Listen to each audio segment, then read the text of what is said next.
Grande Vibe 37, estamos aqui para mais um Fute Vídeo do Coen, produto da marca Resenha 37, que tem o apoio na produção do R37. Lembrando sempre o convite para se inscrever no canal, nos curtir, nos seguir nas redes sociais, beleza? Valeu! Resenha 37.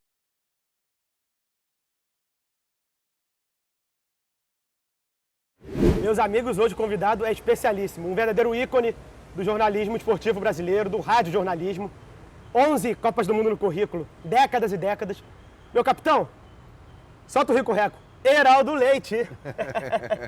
Tudo bem, Marcelo? Tudo Muito obrigado certo. pelo convite aí. Muito bom estar aqui ao lado da estátua do Mané Garrincha, nessa lendária sede de General Severiano, para falar um pouquinho das coisas da carreira e do futebol. Sim, com certeza. Eu queria começar lá no teu início, você lá em Campos, com o DNA do rádio na sua formação, mas da sua inspiração, né? Como foi esse Heraldo que veio para o Rio fazer história já na Rádio Nacional? A minha história com rádio começou lá em Campos com Sérgio Tinoco, meu tio saudoso, Fenomenal. que era um radialista. Ele era um bancário com DNA de jornalista, de radialista. Narrador esportivo, tinha sido goleiro do Americano, enfim, toda uma história com futebol. Tio Sérgio foi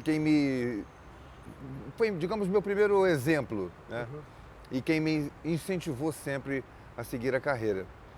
Ele, claro, eu lá assistindo os jogos de futebol pelo rádio, né? O rádio era o grande veículo propagador do futebol, vamos dizer, transmitindo os jogos do Campeonato Carioca para todo o Brasil. As ondas do rádio, da Rádio Globo, da Rádio Nacional, da Rádio Tupi iam muito longe, varriam o Brasil inteiro. E a gente ouvindo aquilo, né? Lá as transmissões dos jogos dos nossos times. Meu pai era torcedor do América.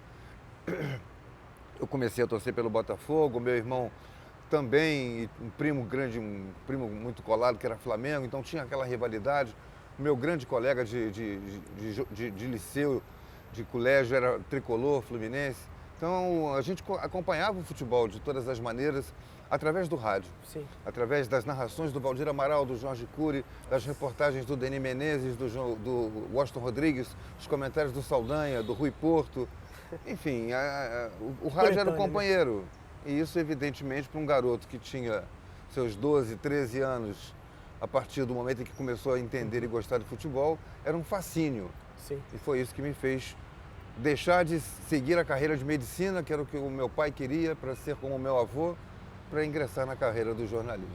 Perfeito. E dessa coletânea aí citada agora, você trabalhou com muitos deles pouco tempo depois, né? Um desses nomes muito impactantes é o de Denis Menezes, né? Meu grande mestre da reportagem. Aliás, mestre. todos foram mestres, né? Começando pelo Zé Carlos Araújo, Sim. que foi quem primeiro me contratou para o Rádio do Rio, ainda estudante de jornalismo, aqui pertinho na ECO, na UFRJ. Ele me ensinando as coisas, né? Me dando a oportunidade de criar as minhas reportagens, mas os repórteres mesmo, né? Quer dizer, aquela coisa que você se espelha, era o Denis e o Washington. Sim. O Washington uma linguagem mais informal, o Denis mais formal, todos dois muito profissionais, né?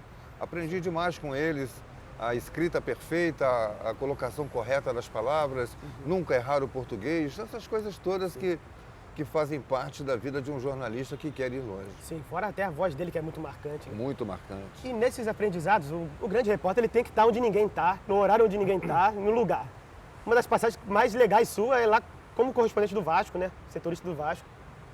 Era a final de 82, né? Do Carioca. Final de 82 do Carioca. Você pega a escalação com o Antônio Lopes, né? Só você. Porque eu tinha a mania de acompanhar todos os treinos e ficar vendo os treinos. Muitos colegas achavam aquilo bobagem, se interessavam só pela entrevista do final. E eu gostava de ver o treino, o que o Lopes está fazendo.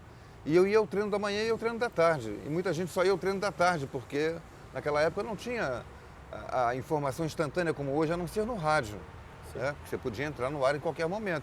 Mas o jornal não escrevia na mesma hora, não tinha os sites, a televisão gravava para passar no dia seguinte. Mas eu, como homem de rádio, tinha programa meio-dia, eu ia ver o treino da manhã. E eu cheguei no treino da manhã, eu vi o time do Vasco todo transformado. Falei, o que o Lopes está fazendo? Será que tem gente machucada? Não tem? Não tem, porque os outros estão treinando no time reserva e tal.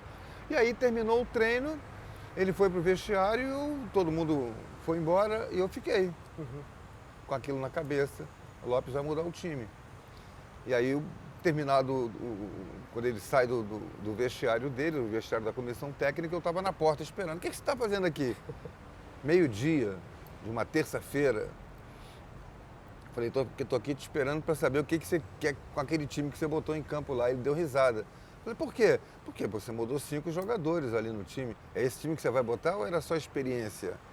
Aí ele percebeu que estava diante de um repórter que estava em busca de um furo de reportagem. Sim. O esforço que precisava ser recompensado. Pois é.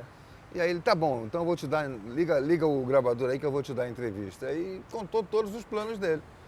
Tira fulano, sai o Rosemiro, entra o Galvão, o lateral direita, tirou o zagueiro, botou o Ivan, trocou o goleiro, trocou o Gerson, enfim.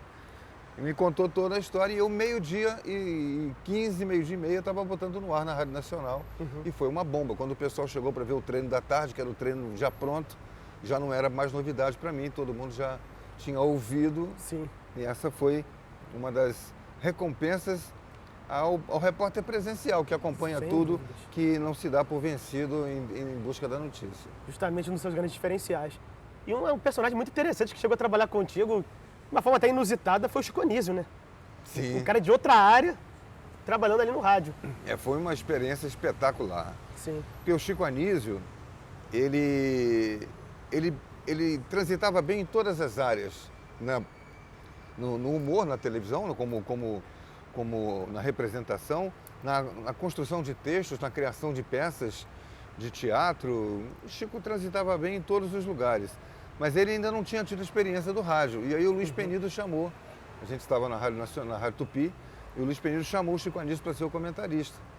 Isso aí nas vésperas da Copa de 94, ou depois da Copa em 95.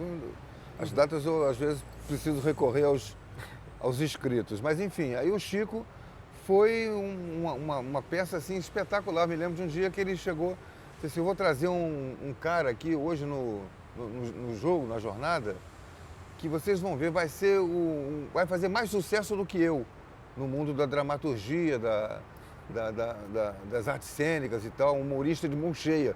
É lá do meu Ceará. Então traz. Aí o Penido, então traz. Aí, beleza, ele trouxe. Aí apresentou pra gente, ele ficou a jornada toda conosco, era o Tom Cavalcante. Ainda em começo, né, de trajetória, né? Ainda sem ter feito uma única apresentação nos grandes centros, Rio e São Paulo. Só tinha feito lá no Ceará.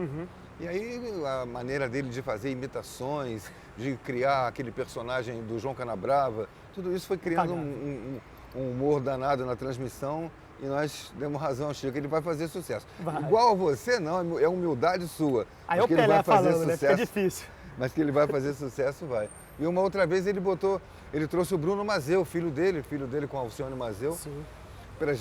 Pra assistir um jogo, eu falei assim, botei a camisa da Rádio Tupi nele, vamos pro campo fazer uma reportagem comigo. Nós fomos ele, Danilo Bahia, ele garoto ainda, e foi lá, fez uma primeira apresentação, assim, digamos, como homem de rádio, e depois se tornou também um grande artista. E Heraldo, mais uma passagem espetacular sua, foi dar pra primeira mão pra torcida do Flamengo, uma notícia muito boa, né? Que era a venda do Zico. A venda do Zico foi guardada em segredo a 7 chaves durante muito tempo. Ninguém nunca descobriu, sequer aventou a possibilidade que o Zico estava sendo negociado para a Itália.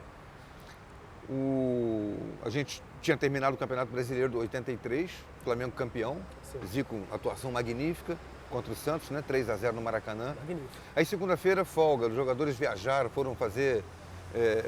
foram liberados para férias, para festas, e era meio do ano.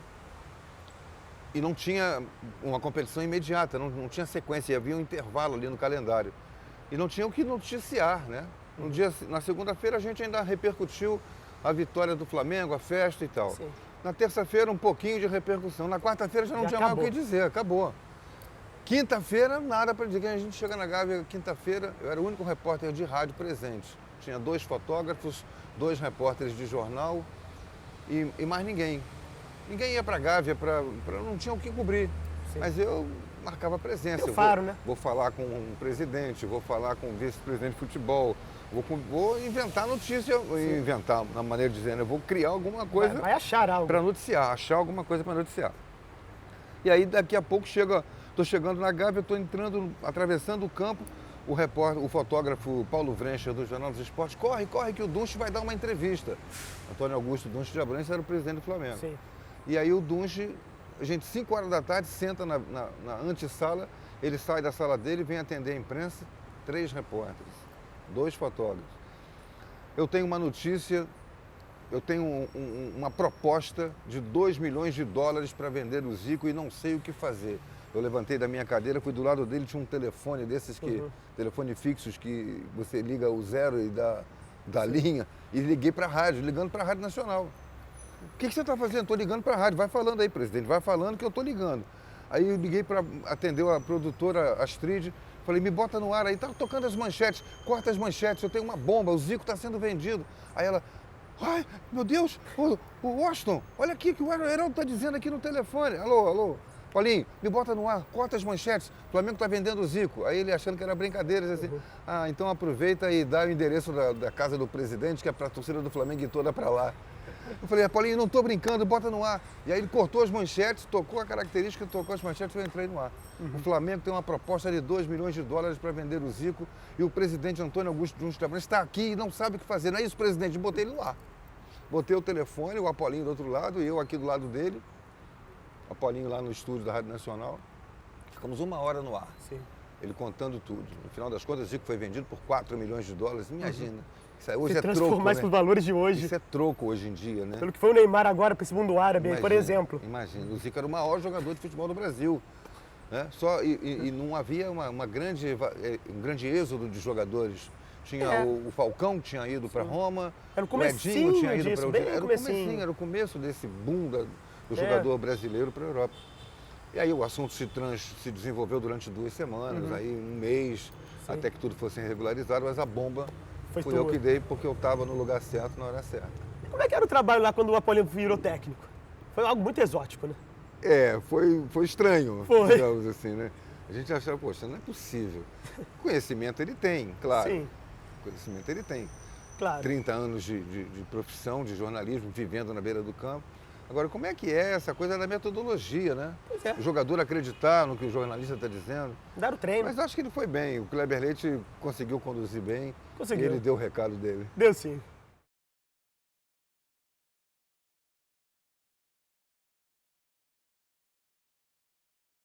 Galera, vai se juntar um convidado especial demais a nossa dupla aqui. César Oliveira, um especialista em Botafogo. Vamos começar a falar do surgimento do time de 57. César, como foi esse recrutamento aí? Como se formou esse time que virou o esquadrão que virou poucos anos depois? Bom, olá todo mundo. Saudações botafoguenses. Sigam o líder. A questão é a seguinte. Em 1956, o Botafogo, que, segundo me dizia Roberto Porto, tinha a vocação do erro, mandou para o Bom Sucesso um jogador chamado Qualentinha.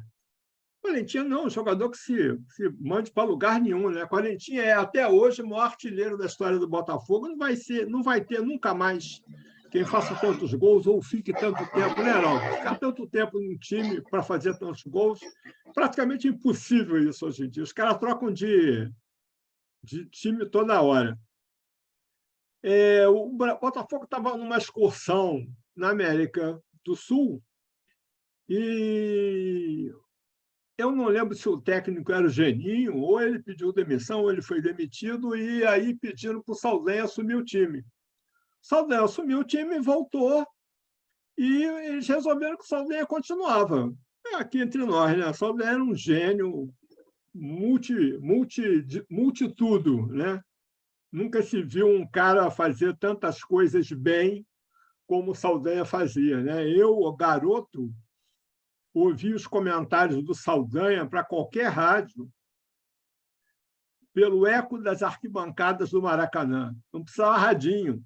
Era tanta audiência que, para onde ele ia, e mais aquela história, né, Heraldo, dele falar com o pessoal da Geral, ficar brincando com o pessoal da Geral, o pessoal acenando para ele, comentando, etc. e tal. E aí o Saldanha é convidado para dirigir o Botafogo em 57 e ele começa a fazer o que tem que fazer, né? esse Botafogo antes de 57 tem algumas coisas com esse novo Botafogo que está surgindo com a SAF, que a gente vai falar mais adiante. Vamos falar primeiro do João. O João, primeiro de tudo, foi que ele trouxe Quarentinha de volta, né? E aí o time começou a engrenar. E tem uma história maravilhosa que o Roberto Porto me contou. Eu tive a honra de ficar amigo do Porto, porque fiz um livro para ele em 2005. Eu tinha comentado com ele uma crônica dele no Jornal dos Esportes por e-mail. Ele respondeu, a gente ficou trocando e-mail, até que ele disse a frase mágica: meu sonho era fazer o meu livro sobre o Botafogo. Aí eu respondi: se você quiser, eu edito. Eu não tinha editor ainda. Eu tinha uma larga experiência no mercado editorial. Comecei em 1980 na editora da Fundação Getúlio Vargas, e a minha formação de redator de propaganda e de designer gráfico me permitiram começar a fazer livros mais adiante.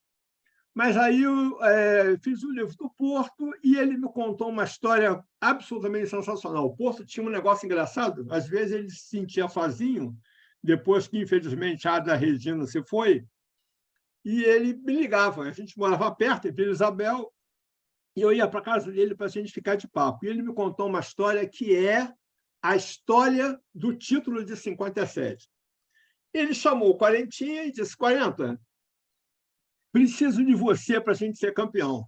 O Botafogo só tinha vitória nesse título de 57. O empate era do Fluminense. E o 40, grato pelo Saldanha o ter trazido de novo para o Botafogo, disse: pois não, seu Saldanha, diz aí, o que o senhor quer? Eu quero que você não jogue. Você imagina? Então, é de gênio, né? Eu quero que você não jogue. Mas, seu Saldanha, como o senhor quer que eu não jogue? Eu quero que você marque o Tele Santana, porque ele vai estar do teu lado. Você está na ponta esquerda, ele está na ponta direita. Eu quero que você marque o Tele, porque o Tele armava o time do Fluminense pela direita, né? Fazia aquela formiguinha pela direita, muito antes de Zagallo fazer pela esquerda, né? Aliás, o Zagallo começou a fazer no ano seguinte na seleção. E o Tele era a mola mestra do Fluminense. Quarentinha marcou, não jogou, marcou o Tele o tempo todo, a ponta dele saindo no cacete no meio do jogo, e o Botafogo deitou e rolou, porque ele disse para todo mundo: Quarentinha vai marcar o Tele, o Fluminense vai parar e a gente vai enfiar a bola para o Mané e a gente vai ganhar esse jogo assim. Coisas de boleiro rodado, né? Não, é absolutamente notável. E o Botafogo ganhou o jogo assim. Tem mais uma do Roberto Porto, do 57, que é notável. Atrás dele, na tribuna de imprensa do Maracanã, estavam o tricolor Benício, torcedor símbolo do Fluminense, e a turma de polo aquático do Fluminense. Imagina, só tinha armário, né? Só que o Porto também não era muito pequenininho. O Porto era grande pra cacete. E quando o Botafogo começou a meter gol nos caras, eles se levantaram para ir embora. Aí disse, o Porto virou para eles. O Porto não ia deixar barato, né? Ele me confidenciou uma vez que o time que ele tinha mais bronca era do Fluminense. E aí ele disse: vai embora não, que eu quero encher a mão. Eu quero. Estava 4, ele que está falando de 5, acabou saindo 6º, né? Mas é isso, esse título começou assim. E tem uma coisa interessante. Terminou 5-2 a final. Fala, Heraldo. E a final ficou 5-2. 6-2. 6-2. Extraordinário. Ainda é o maior score de finais do campeonato carioca em todos os tempos, né? As finais eram muito parelhas, eram muito duras, né? Ter uma goleada numa final era uma coisa fora da curva. Cacete, Tele jogava pra caramba, armava por ali, era um timaço.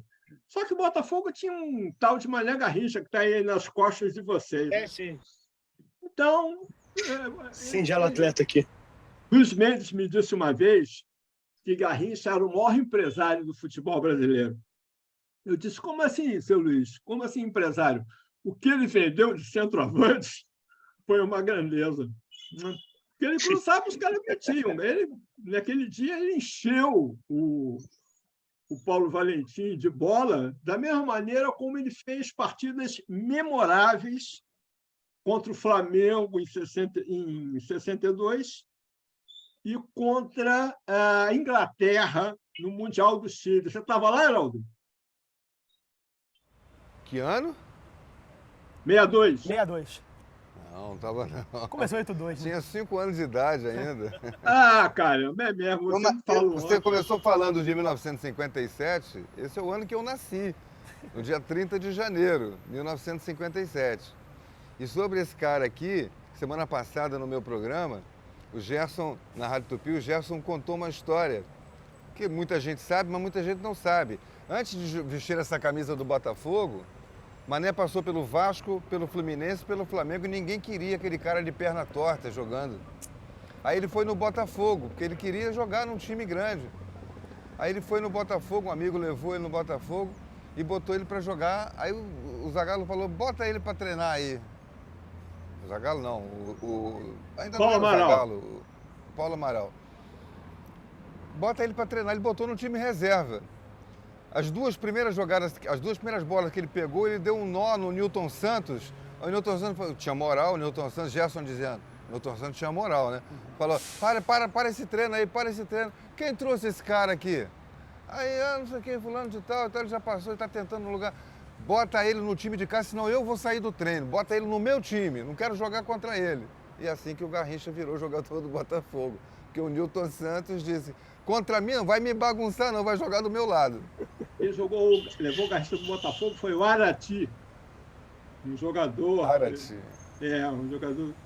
Mas tem uma outra história, até eu mandei a foto para o Marcelo Cohen para a gente ver se a gente publica. Não é uma foto genial, mas esse jogo me fez ser botafoguense. Eu tinha 5 anos. E o meu pai desceu aos vestiários depois do jogo e pegou a camisa do Paulinho Valentim, né? E ele chegou em casa feito um louco na vila que a gente morava, em Vila Isabel, rodando a camisa por cima da cabeça e tal. E a vizinhança toda empolvorosa, feliz da vida, pela alegria dele. E ele entrou em casa, me viu e, pum, deu a camisa em mim. E foi beijar minha mãe. E a camisa não tinha, eu lembro até hoje do peso, da textura e do cheiro daquela camisa. É impressionante, né? Só tem 65 anos que isso aconteceu. Mas o genial é que a camisa tinha o número 8, que era diferente, né? O Paulo Valentim, nesse dia, jogou com a camisa 8, e a camisa não tinha escudo. Diz o meu pai que a esposa do Quarentinha tirou uma tesourinha de unha da bolsa, recortou o escudo e justificou para o meu pai. Tenho que costurar na camisa do ano que vem. Imagina, hein? Uma camisa por ano, hein? Era uma coisa impressionante. Agora, quem era a esposa de Paulinho Valentim? Hilda Furacão, né? Nossa! Hilda Furacão era a esposa de Paulinho Valentim, que tirou o escudo da camisa. E foi esse dia que eu virei botafoguense. Na hora que aquela camisa desceu no meu corpo, eu estava inoculado com vírus botafoguenses. E, Heraldo, a gente falou muito de... Heraldo, a gente falou muito de João Saldanha, e você trabalhou com o João Saldanha. Uhum. Como é que é a experiência de estar tão perto desse cara? O Saldanha é um mito, né? O Saldanha não era um homem comum. O Saldanha era cheio de manias, cheio de certezas das coisas. Não era de ficar debatendo opiniões, ele tinha a dele, mas ele atendia todo mundo que queria tirar foto com ele, que queria conversar com ele, que queria simplesmente estar perto dele numa resenha. Eu conheci o Saldanha num jogo em São Januário, um jogo Vasco e... Eu não me lembro se Bom Sucesso, era um time dos pequenos do Rio, num campeonato carioca. E quando eu trabalhava já na Rádio Continental de Campos, e estava em São Januário para fazer aquele jogo. Eu acho que foi até um jogo contra um time de Campos, americano ou Goitacás. E quando terminou o jogo, eu fui saindo do estádio, curiosamente, casualmente ao lado do Saldanha, saindo ali pela estátua do Almirante em São Januário. Aí eu fui acompanhando o Saldanha porque eu vim trocando papo com ele desde as cabines, conversando e tal, Saldanha e tal, eu sou radialista lá de Campos e tal, estou começando, acompanho muito você, gosto muito e tal. E ele, você trabalha em quê? Qual rádio e tal? Ele foi perguntando, fomos conversando. Aí chegamos na rua, na calçada, né? Saímos do estádio, chegamos na calçada. 5 metros à frente ali do portão principal estava estacionado o Fusquinha do Saldanha. Aí eu fui até o Fusquinha com ele e eu falei, muito prazer, Saldanha, muito obrigado. Ele falou assim, você vai para onde? Eu falei assim, eu vou para Botafogo. Ah, te deixo lá então, que eu morava aqui em Botafogo, eu fazia faculdade na UFRJ. Eu morava aqui em Botafogo, na Voluntários da Pátria número 1. Ah, eu te deixo lá, vão comigo. Aquele garoto que está diante do ídolo, né? Realização total. Recebe um convite desse, eu tremi dos pés à cabeça. E fui com o Saldanha até Botafogo, ele me deixou na praia de Botafogo, depois subiu, foi para Copacabana e eu fiquei lá embevecido com aquela... de beber daquela fonte de saber que era o João Saldanha. Né? Sim, sim, sim. Mas de uma humildade, uma simplicidade. E aí, muitos anos depois, perto da Copa de 90, quando ele morreu, né, lá na Itália, a gente estava trabalhando juntos. Ele trabalhava para a Manchete e para a Rádio Nacional. E para a Rádio Nacional. O Penido era o narrador e a gente participava de tudo. O Saldanha já com muita dificuldade de locomoção, debilidade. Eu ficava até compadecido daquela situação, mas muito pelo companheirismo que ele sempre demonstrou com todo mundo. E a força de estar ali, né? Força de estar ali, que ele não queria que ninguém tivesse pena. Não, eu estou bem. E não estava, né? Não estava. Ele estava já no final da vida mesmo. E a gente foi muito companheiro nisso, nos jantares, nos almoços, indo para o estádio, voltando do estádio, nos Jogos da Copa do Mundo, um pouco com o pessoal da TV, um pouco com a gente.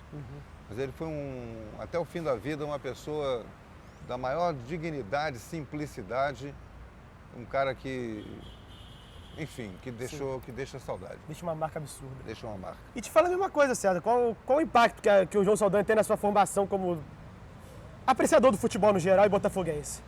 Olha, o Saldanha é o meu ídolo no futebol fora dos gramados. Não existe ninguém que tenha impactado tanto a minha vida no futebol quanto o João Saldanha, porque tudo que ele fez deu certo, né? Tudo que ele fez foi bom. Ele era um cara muito inteligente, né? Basta ver que o que ele fez bem, né? E o Heraldo pode confirmar, para onde ele ia, ele levava audiência. Né? Era uma coisa assim impressionante. Ele foi fazer televisão, foi um sucesso do caramba, fazia rádio, como eu disse, ouvia comentário no eco da arquibancada do Maracanã. Ele era um cara muito, muito interessante. E eu tenho a tremenda honra de ter feito 2 livros sobre ele, né? Quem Derrubou João Saldanha, do Vilarinho, que conta todas as falcatruas para tirarem o Saldanha e impedirem que um comunista fosse campeão do mundo no México, e um livro que eu fiz para homenagear os 100 anos de nascimento dele, as 100 melhores crônicas comentadas de João Saldanha. Por que comentadas? Porque nós fizemos uma pesquisa muito longa, muito entrando pelos anos afora, e aquelas crônicas tinham que ser explicadas para o povo de agora, para o público de agora, senão elas ficavam fora de contexto, né? E é sensacional, porque tudo no Saldanha é bom. E nós fizemos também, César, não sei se você vai se lembrar, fizemos também um seminário na ABI, né? A Sérgio e a ABI, em homenagem ao João Saldanha, né?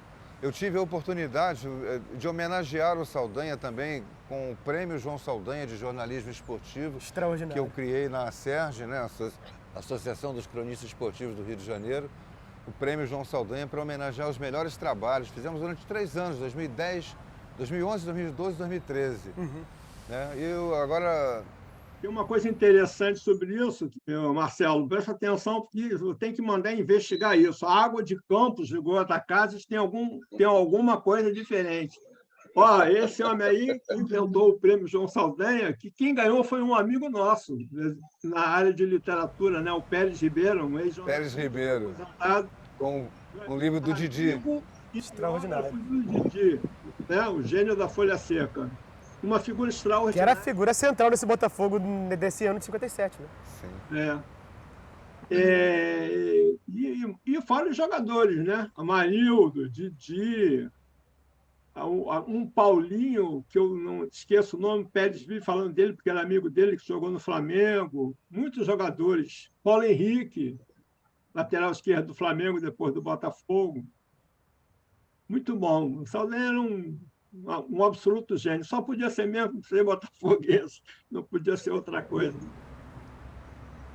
Agora, Pois é, e Heraldo estava... Sim, César. uma coisa para comentar é o seguinte: no final do ano, eu pretendo lançar um livro chamado 1957, o ano da virada da chave. Será imperdível. Eu acho que foi o ano em que o Botafogo começou com aquela trinca Saldanha, Bebiano, Estelita, começou a mudar a maneira de ver o time, né? Botafogo, o Heraldo bem sabe, era um time com alguns problemas de gestão e também de preconceito, vamos dizer assim, né? Saldanha contava as gargalhadas uma vez que ele quis contratar um zagueiro de um time pequeno e a diretoria do Botafogo perguntou: mas quem é esse cara? É um lourinho aí do subúrbio. Quando chegou, era um negão retinto. E aí o pessoal brincou com ele, né? Ô, Saldanha, lourinho, etc. Mas o Saldanha era assim, né? O Saldanha era uma grande figura. Esse seminário que o Saldanha falou, na verdade, se chamava Um Dia com João Saldanha. Nós fizemos de manhã e de manhã com jornalistas e de tarde com acadêmicos, ou vice-versa, uma coisa assim. E foi genial. O Saldanha merece tudo, né? Agora, eu acho que eu vejo algumas relações interessantes dessa gestão que Saldanha, Estelita e Bebiano fizeram naquela época com alguma coisa parecida com o que está acontecendo agora. André Rezec, outro dia, disse que com a chegada do John Textor e a maneira como ele gere a SAF do Botafogo, empresarialmente, com decisões empresariais sérias, tem muito a ver com as decisões que Saldanha tomava, né? Estelita, Bebiano bancando, etc. E tal. Eu acho que a maneira como o Botafogo está se comportando hoje, empresarialmente, profissionalmente, na gestão, mostra que esse é o caminho do futebol brasileiro. Gestão profissional, mesmo, para valer. Se vai vender, se não vai vender, se vai ser SAF, se não vai ser SAF, é outra parada para discutir depois. Mas que a gestão profissional tem que ser implantada, tem que ser, porque senão a gente vai ficar como o Botafogo, devendo 1 bilhão, vendendo 7, entendeu? Deixando fechar o estádio, porque o teto ia cair, essas coisas assim inexplicáveis, né? Inexplicáveis. Eu vejo muita relação entre... Eu adoraria ver Saldanha hoje analisando esse Botafogo da SAF. Seria bem interessante. Seria extraordinário. E realmente não existe mais espaço para o amadorismo, né? Mas, Heraldo, para meio que encerrar essa participação sensacional conosco hoje, você estava falando do impacto da sua juventude desse time do Botafogo. O que é, para quem não faz ideia, o que era o Botafogo no começo dos anos 60, final dos 50? O que foi esse time? Eu comecei em 61 e 62, aquele bicampeonato, eu acompanhei muito superficialmente, porque eu tinha 4, 5 anos de idade. Não tinha como. Não tinha como acompanhar futebol ainda, não tinha entendimento para isso. Mas o time de 67, 68, não, eu já jogava futebol de botão, já narrava o futebol de botão que eu mesmo jogava na sala de casa. E aí a minha madrinha, a tia Júlia, perguntou para minha mãe: Helena, qual é o time que o Heraldinho gosta? Heraldinho porque meu pai se chamava Heraldo também, eu era o Heraldinho. Qual é o time que o Heraldinho gosta? Aí mamãe, não sei não, Júlia, acho que o Heraldo é América, o Heraldo é o pai, né? É América. Ele gosta de todos, ele narra o jogo de botão ali de todos os times. Aí ela foi na loja sem saber que time de botão ela ia comprar para mim, que eu vou comprar um time de futebol de botão para ele, no dia do aniversário dele.